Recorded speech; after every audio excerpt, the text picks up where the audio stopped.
Paul Berman, what is Terror and Liberalism about? Terror and Liberalism is my response to the attacks of September 11, 2001. It's my theory of the terror war. And beyond that, it's a book in which I lay out a long account of the last 2 centuries of life in the Western world and in the world as a whole in order to explain the predicament in which we find ourselves in lately. I wrote down when I read the book that my own social democratic heart, referring to yourself, my Right. own social democratic heart. Right. What brought you to write that? Well, I'm a man of the left on most issues, certainly on all domestic issues. I favor greater social equality, higher taxes for more social equality, more strength to the trade unions, universal health care, gun control, abortion rights. I favor a left-wing program domestically. I think that in most ways, domestically, society in Western Europe is, in many ways, domestically, society in Western Europe has a lot to teach us here in the United States. So in all those ways, I'm a man with a social democratic heart. On the other hand, the position I've taken on the different wars we've been in lately has been a little different from most people with views like mine on domestic matters. But when I say my own social democratic heart, I'm quite sincere. I'm a social egalitarian. I'm in favor of. We could go on through the social issues. Where did all that start for you? Well, I'm somebody who came out of the radicalism of the '60s, and as a student, I was active somewhat in the civil rights movement and the anti-war movement against Vietnam. I think those 2 movements were excellent and did a lot of good things for the country in spite of the bad things that can be said, and I've said some of the bad things myself. I'm somebody who came up in a family that owes everything to the trade union movement. If my family has had some advantages in life, those came out of in some degree out of the trade unions. Without the AFL-CIO, I wouldn't have had the advantages in life that I've had. And I look back on the New Deal and that sort of thing, and I think that did a lot of good for working people and working families and for people like me. Where did you grow up, and what was the family like? I grew up in the suburbs of New York. It's old New York family from the great Eastern European Jewish immigration from early in the 20th century, and typical family of that sort. Where'd you go to school? I went to public school in the suburbs of New York, and then I went to Columbia University. Studying? At Columbia, I studied history, literature in some degree, but mostly history. And then I was in graduate school for a few months, but I couldn't really last in school. I was too much of a free thinker, maybe too much of a radical at the time. In any case, I was always someone drawn to follow my own interests in books and literature and ideas and that kind of thing. So I've always been, intellectually speaking, a freelance. I'm not a professor. I'm a freelance writer. The kind of intellectual work I do is not that of the academy. It's in the old-fashioned tradition of the New York intellectuals. You dedicate your book, or at least maybe it's not a dedication. You actually have 2 quotes at the front of your book. One from Albert Camus. I suppose it's Albert Camus. Someone whose name I'm not going to even try to pronounce because I bet you can. Said Qutb. Qutb. Q-U-T-B. That's right. Why the 2? Well, the 2 because Albert Camus was a great French philosopher, and Said Qutb was an Egyptian philosopher. Albert Camus was born in Algeria, so in a certain sense he was a North African. Qutb, as an Egyptian, was also a North African. Said Qutb was the philosopher of Islamist radicalism, and he's really the greatest theoretician or intellectual behind the radical Islamist currents that have have given rise to Al-Qaeda as well as other groups. Camus was a man of the left, of the free-thinking left in France, who also managed to be one of the great philosophers of mid 20th century anti-totalitarianism. One of the philosophers who could tell us the most about what is the totalitarian mentality, what is it that drives people to want to engage in mass killings for impractical aims, that kind of thing. So on one hand, Qutb and Camus were contemporaries. They, in certain respects, they had a lot in common, but I think in Camus you can read the analysis of what's wrong with, or what is the nature of the thinking of Qutb.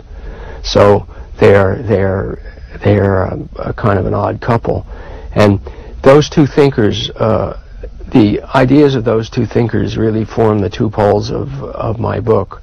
That what I'm able to do in the book, I think, or what I try to do, is to lay out the philosophy, the deep thinking that has gone behind Islamist radicalism and the kind of thinking that the people in Al-Qaeda engage in. I think I'm able to lay that out on one hand, and on the other hand, I'm able to offer an analysis of where that comes from, what it really means, what it's about. And my analysis derives in good part from Albert Camus. So the two thinkers are my two poles. Let me go to Qutb for a moment, because you say he went to the University of Northern Colorado? He did. He grew up in Egypt. He had a traditional education in Egypt. He studied in Cairo. He was a modern man of the 1920s and 30s. He was a socialist intellectual, a literary man. He wrote novels. He wrote a book of literary criticism. And in the late 40s, he was able to go to the University of Northern Colorado and study education. He was a worker in the Ministry of Education in Egypt. Yet at the same time, he was already by then an Islamic fundamentalist of a moderately radical sort. After he returned from Colorado, he returned to Egypt in 1951, he became more radical. By 1954, he was in prison in Egypt, and in prison under the most barbarous circumstances, in a hideous cell with 40 other prisoners, most of whom are criminals, not political prisoners like himself, and with a radio blaring most of the hours of the day, blaring a tape recorder blaring the speeches of the president of Egypt, Nasser, who had put Qutb in jail. And under these circumstances, Qutb spent most of the rest of his life in prison. When he was out a couple of times, but most of the rest of his life. And under these circumstances, his thinking became more radical. His Islamic fundamentalism became more radical, took a more political turn from what I would call Islamic thought to a political radicalism based on Islamic thought, which is what I call Islamism, to distinguish between Islam and Islamism, Islamism being the radical political movement based on Islam.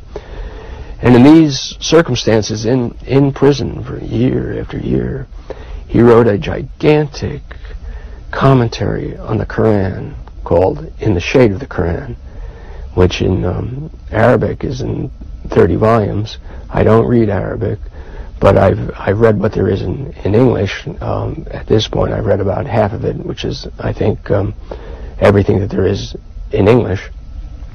And what he does in this book is he goes through the Quran, chapter by chapter, surah by surah, as the names of the chapters in the Quran, summarizing what is said and offering his commentary and a general exposition, and going off in all directions to comment on what meaning this ought to hold for contemporary life. And in this form, he laid out his general philosophy. His general philosophy was quite radical, really a revolutionary philosophy. Let me ask you, how did he die? He was hanged. He was hanged in 1966 by Nasser. He and Nasser actually knew each other. Nasser came to power in 1952 as part of a nationalist revolution, a pan-Arabist nationalist revolution in Egypt, overthrew the old king, was intended to lead Egypt in a nationalist revolutionary direction as part of the general anti-colonialist or third worldist revolutions around the world. And at first, Qutb and Nasser were allies. Qutb was the intellectual leader of the Muslim Brotherhood, the Islamic fundamentalist organization. Nasser, the nationalist, somewhat secular nationalist. They were allied in some degree.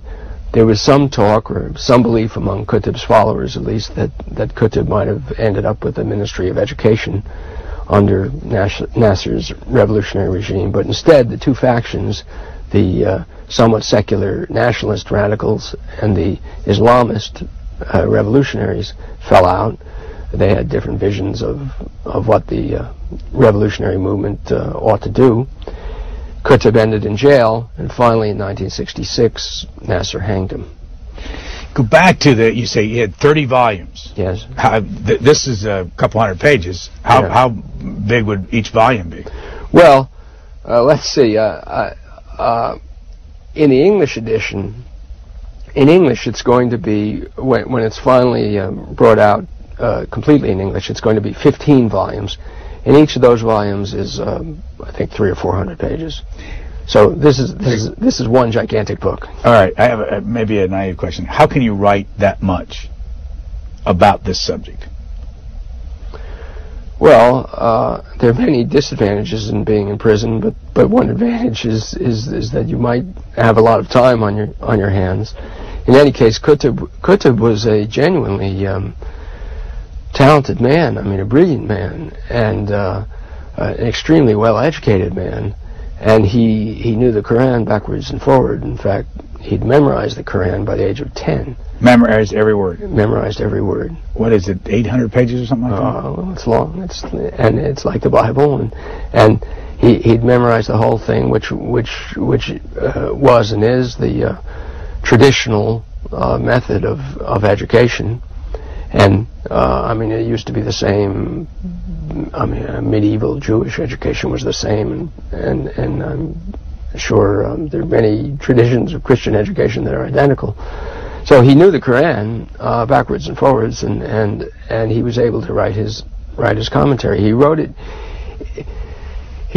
I'm sure that he wrote it as a pious exercise that a pious Muslim reads and rereads and rereads and studies, engages in a lifelong study of the Quran, and I imagine that Qutb's method of doing that for himself was, instead of just thinking his own private or personal thoughts, actually just to sit there and write them down.